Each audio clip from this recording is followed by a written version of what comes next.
नताशा आणि हार्दिक पांड्या यांच्या नात्याविषयी नेटकऱ्यामध्ये खूप चर्चा रंगली आहे. लवकरच ते घटस्फोट घेणार आहेत असंही बोललं जात आहे.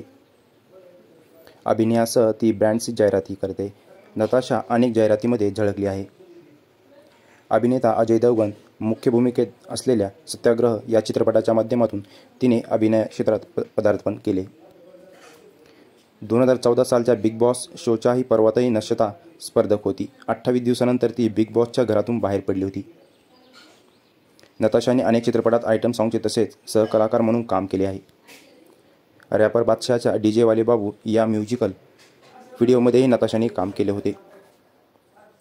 एका वृत्तसंकेतानुसार नताशाची एकूण संपत्ती ही अंदाजे 20 कोटी रुपये वर्तवण्यात येत आहे. नताशा आणि हार्दिक पांड्या यांच्याकडे महागड्या गाड्यांची रांग आहे. यामध्ये लॅम्बोर्गिनी हुरॅकॉन 4 कोटी, ऑडी A6 70 लाख, मर्सिडीज 2.20 कोटी अशा गाड्यांचा समावेश आहे. नताशा ही केवळ 32 वर्षांची आहे. धन्यवाद मित्रांनो. अशाच नवीन व्हिडिओसाठी लाईक, शेअर आणि सबस्क्राईब करायला विसरू नका.